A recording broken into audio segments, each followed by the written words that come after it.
Raju P Nair, ഇത് സേനയിലെ ഒരു ഉദ്യോഗസ്ഥന്റെ കുഴപ്പം, അയാളുടെ മനോവൈകല്യം, പുഴുക്കുത്ത്, എക്സസ്, ഇതാണ് വിശദീകരിക്കപ്പെടുന്നത്. അങ്ങനെ നിങ്ങൾ കാണുന്നുള്ളോ? ഒരിക്കലുമല്ല. ഈ കഴിഞ്ഞ 10 വർഷക്കാലമായിട്ട്, ഏകദേശം 9 വർഷക്കാലമായിട്ടുള്ള പിണറായി വിജയൻ സർക്കാരിൽ ഏറ്റവും കൂടുതൽ പഴി കേട്ടിട്ടുള്ളത് ആഭ്യന്തര വകുപ്പാണ്. പോലീസിൻ്റെ എന്താ പറയുക, എക്സസീവ് ആയിട്ടുള്ള ഫോഴ്സ് ഉപയോഗിക്കുക, എക്സസ് ഫോഴ്സ് ഉപയോഗിക്കുന്ന ഉൾപ്പെടെ പോലീസിൻ്റെ ജനാധിപത്യപരമല്ലാത്ത ഈ നൂറ്റാണ്ടിൽ 2024 ഒരിക്കലും അംഗീകരിക്കാൻ കഴിയാത്ത കാടത്തം എന്നെനിക്ക് പറയാമോ എന്ന് എനിക്കറിയില്ല. കാരണം കാടിന് കുറേ കൂടി ബെറ്റർ റൂൾസ് ഉണ്ട്. അതിനേക്കാളൊക്കെ മൃഗീയമായ രീതിയിൽ മനുഷ്യനെ ആക്രമിക്കുന്ന പോലീസിനെയാണ് നമ്മൾ കണ്ടുവരുന്നത്. ഈ സമ്മേളനങ്ങൾ ഞാനധികം കേട്ടില്ല, പക്ഷെ കഴിഞ്ഞ സംസ്ഥാന സമ്മേളനത്തിനുൾപ്പെടെ അല്ലെങ്കിൽ താഴത്തോട്ട് നടന്ന സമ്മേളനങ്ങളെല്ലാം മുഖ്യമന്ത്രി പിണറായി വിജയനും ആഭ്യന്തര വകുപ്പും ഏറ്റവും കൂടുതൽ പഴി കേട്ടത് പോലീസിനെ വെച്ചിട്ടാണ്. പക്ഷെ ഇത്രമാത്രം പഴി കേട്ടിട്ടും ഇത്രമാത്രം സംഭവങ്ങൾ ഉണ്ടായിട്ടും അതൊന്നും എന്താ പറയുക, ആവർത്തിക്കാൻ കഴിയാത്ത രീതിയിൽ പോലീസ് സേനയെ നിയന്ത്രിക്കാൻ കഴിയുന്നില്ല എന്നത് മുഖ്യമന്ത്രി ഏറ്റവും വലിയ പരാജയമാണ് എന്ന് സമ്മതിക്കുന്നതിന് തുല്യമാണ്. നോക്കൂ, ഞാനിപ്പോൾ ഇവിടെ ഈ ചർച്ചയിൽ പങ്കെടുക്കുന്ന ഏരിയ സെക്രട്ടറി പറഞ്ഞ ഇതിന് വേണ്ടിയിട്ട് പോലീസിലെടുക്കേണ്ട നടപടി, അത് സ്ത്രീകളെ ആക്രമിച്ചതിൻ്റെയും ദളിതിനെ ആക്രമിച്ചത് ഉൾപ്പെടെ അവർക്കെതിരെ വധശ്രമ കേസ് ഉൾപ്പെടെ ചാർജ് ചെയ്യണമെന്നാണ് ഞങ്ങളുടെ നിലപാട്. പക്ഷെ അതിനെ കുറേയെങ്കിലും അംഗീകരിക്കുന്ന CPM ഏരിയ സെക്രട്ടറിയുടെ നിലപാടിനെ ഞാൻ സ്വാഗതം ചെയ്യാം. പക്ഷേ നവീൻ ബാബു കേസിൽ പത്തനംതിട്ട ജില്ലാ കമ്മിറ്റി എടുത്ത നിലപാട് പോലെ ചായക്കൊപ്പയിലെ കൊടുങ്കാറ്റായും അത് പാർട്ടിക്കകത്തെ ആവശ്യവും മാത്രമായി ചുരുങ്ങിപ്പോകുന്ന കാര്യത്തിൽ യാതൊരു തർക്കവുമില്ല. എൻ്റെ ബഹുമാനായ ഏരിയ സെക്രട്ടറി നാളെ നടപടി നേരിടാതെ വരട്ടെ എന്ന് മാത്രം ഞാൻ ആശിക്കുകയാണ്. ഈ പോലീസിനെ സംബന്ധിച്ചിടത്തോളം, ഈ ആഭ്യന്തര വകുപ്പിനെ സംബന്ധിച്ചിടത്തോളം കുറ്റക്കാരായിട്ടുള്ള പോലീസുകാരെ സംരക്ഷിക്കുക എന്നുള്ളത് ഏറ്റവും വലിയ നിലപാടാണ്. കേരളത്തിൽ നിന്ന് ഏറ്റവും കൂടുതൽ ഗുണ്ടകൾ വളർന്നു വരുന്നത്, ഗുണ്ടകൾ കാരണം മനുഷ്യർക്ക് പുറത്തിറങ്ങി നടക്കാൻ കഴിയുന്നില്ല, ഗുണ്ടകൾ കാരണം പോലീസിന് ഇറങ്ങാൻ കഴിയുന്നില്ല. നമ്മൾ കണ്ടല്ലോ കഴിഞ്ഞ ദിവസം തട്ടുകടയിലിട്ടൊരു പോലീസുകാരനെ ചവിട്ടുന്ന ചവിട്ട്. അപ്പോൾ പോലീസിന് പോലും ഗുണ്ടകളെ പേടിക്കേണ്ട കാലമാണ്. കോട്ടയത്ത് നമുക്ക് ഓർമ്മയുണ്ട്, ഒരാളെ തല്ലിക്കൊന്നിട്ട് കോട്ടയം പോലീസ് സ്റ്റേഷന് മുമ്പിൽ കൊണ്ടുവന്ന് ഗുണ്ടകൾ ഇട്ടിട്ട് അവിടെ നിന്ന് കൊലവിളി നടത്തിയതും, ആ വാതിലടച്ച് ഒരു ജനൽ തുറന്ന് പോലീസ് അവിടെ നിന്ന് ഗുണ്ടകൾ പോയോ എന്ന് അരമണിക്കൂർ കാത്തുനിന്ന ചരിത്രം നമുക്ക് ഓർമ്മയുണ്ട്.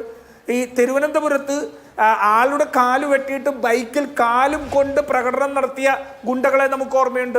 ഗുണ്ടകൾ ഇപ്പം ആവേശം സിനിമയുടെയൊക്കെ മാതൃകയിൽ, ആവേശമാണെന്ന് എനിക്ക് തോന്നുന്നു, സിനിമയുടെ മാതൃകയിൽ പുറത്ത് പൊതുസ്ഥലത്ത് വെച്ച് കേക്ക് കട്ട് ചെയ്യുന്നത് നമ്മൾ കാണുന്നുണ്ട്. പത്തനംതിട്ടയിൽ തന്നെയാണല്ലോ നമ്മുടെ ബഹുമാനപ്പെട്ട ആരോഗ്യമന്ത്രി ഏറ്റവും വലിയ കാപ്പ കേസുള്ള പ്രതിനിധികളെ വരെ ഈ പാർട്ടിയിലേക്ക് ആനയിച്ചത്. അപ്പോൾ പോലീസുമായിട്ട് ഗുണ്ടകൾക്കുള്ള നെക്സസ്, ബന്ധം വളരെ വലുതാണ്. ഇപ്പം അഭിലാഷ്, പത്തനംതിട്ടയിലെ ഈ ദൃശ്യം കണ്ടാൽ നമുക്കറിയാം, ഈ പോലീസ് ആർക്കോ വേണ്ടിയിട്ട് വന്ന് ചെയ്യുന്നതാണ്. ബാറിനകത്ത് അടി ഉണ്ടായി എന്ന് പറഞ്ഞാൽ സാധാരണ ജനങ്ങൾക്ക് അടി കിട്ടിയാൽ പോലീസിന് ഇത്ര ശുഷ്കാന്തി ഇല്ലല്ലോ. ബാറിൽ അകത്തെന്തോ സംഘർഷം ഉണ്ടായി എന്നുള്ളതിൻ്റെ പേരിൽ ഇതേതാണ്ട് 144 നിലനിൽക്കുന്ന സ്ഥലത്ത് പോലും ചെയ്യാൻ കഴിയാത്ത അതേ രീതിയിൽ ആർക്കോ വേണ്ടി, ആരുടെയൊക്കെയോ ഉത്തരവ് പാലിക്കാൻ വേണ്ടി ആക്രോശത്തോടെ വരുന്ന പോലീസും അവിടെ നിന്ന് ചാടി ഇറങ്ങി സിനിമാ സ്റ്റൈലിൽ വഴി കാണുന്നവരെ മർദ്ദിക്കുകയും. ആരാണ് ഈ പോലീസിന് ആഭ്യന്തരമന്ത്രിയേക്കാൾ അത്രമാത്രം വലിയ വിധേയത്തോടുകൂടി ആ ബാറിനെ സംരക്ഷിക്കേണ്ട ചുമതല കൊടുത്തിരിക്കുന്നത് ആരാ? ആ ബാറിന്റെ മുതലാളിയാണോ? ഈ പോലീസ് ഉദ്യോഗസ്ഥൻ തന്നെ പലതരത്തിൽ നേരത്തെ ഒരു വിദ്യാർത്ഥിയെ ആക്രമിച്ചതുൾപ്പെടെ ഒട്ടേറെ കേസുകൾ ഈ ഇതിനെതിരെ ഉയരുന്നുണ്ട്. അദ്ദേഹം ആക്ഷൻ ഹീറോ ബിജു ഒക്കെ കണ്ട് വലിയ രീതിയിൽ ഒരു ഉത്തേജിതനായ ഒരു ഉദ്യോഗസ്ഥനാണെന്നൊക്കെയാണ് അറിയപ്പെടുന്നത്. ആരാണ് ഈ സർക്കാരിൻ്റെ പോലീസിനെ നിയന്ത്രിക്കുന്നത്? പോലീസ് നിരന്തരമായിട്ട് കിളിക്കൊല്ലയിൽ ഡിവൈഎഫ്ഐയുടെ പ്രവർത്തകർ, കിളിക്കൊല്ലൂരിൽ ഡിവൈഎഫ്ഐയുടെ പ്രവർത്തകർ പോലും മർദ്ദനമേൽക്കേണ്ടി വന്നില്ലേ?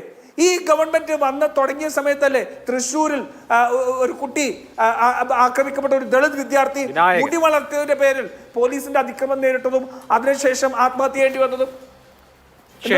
വിനായകൻ. അതുപോലെ തന്നെയാണ് എറണാകുളം ജില്ലയിലാണ് ശ്രീജിത്ത് എന്ന് പറയുന്ന ചെറുപ്പക്കാരനെ പോലീസ് കയറി ആക്രമിച്ചത്. അന്ന് എന്താ പറഞ്ഞത്? ആള് മാറിപ്പോയി എന്നല്ലേ പറയും, ഇപ്പോഴും പറയുന്നത് ആള് മാറിപ്പോയി എന്നല്ലേ. ആലുവയിൽ പർവീൻ, മോഹ്സിൻ പർവീൻ, ആ കുട്ടി ആത്മഹത്യ ചെയ്താരാ? CAയുടെ പേരെഴുതി വെച്ചിട്ടാണ് ആത്മഹത്യ ചെയ്തത്. ആ CA ഇന്നും സർവീസിലുണ്ട്. കിളിക്കരൂരിലെ പോലീസ് ഇപ്പോഴും സർവീസിലുണ്ട്. കേരളത്തിൽ പോലീസിനെതിരെ നടപടികൾ എടുക്കുന്നത് വെറുതെ കണ്ണിൽ പൊടിയിടാൻ വേണ്ടി മാത്രമായി മാറുന്നു. പോലീസ് അത് മഫ്തിയിൽ പോലും വന്നിട്ട് ഈ നടത്തിയ അതിക്രമത്തെ ക്രമസമാധാന പാലനത്തിന്റെ ഭാഗമായി കാണാൻ കഴിയില്ല. അവരെ മഫ്തിയിലുള്ള സാധാരണ സിവിലിയൻസിനെ ഇത്തരത്തിൽ കുറ്റകൃത്യം ചെയ്താൽ എങ്ങനെയാണോ നേരിടേണ്ടത് അതേ നിയമം ഉപയോഗിച്ചുകൊണ്ട് അതേ രീതിയിൽ വധശ്രമത്തിനുള്ള കേസെടുത്തുകൊണ്ട് അവർക്കെതിരെ നടപടി പോകണം. അതില്ലെങ്കിൽ ആ മനുഷ്യർക്ക്, സാധാരണക്കാരായ പാവപ്പെട്ട മനുഷ്യർക്ക് നീതി ലഭിക്കില്ല, ഈ സർക്കാരിൽ നിന്ന് നീതി ലഭിക്കില്ല എന്ന് കണക്ക് കൂട്ടേണ്ടി വരും.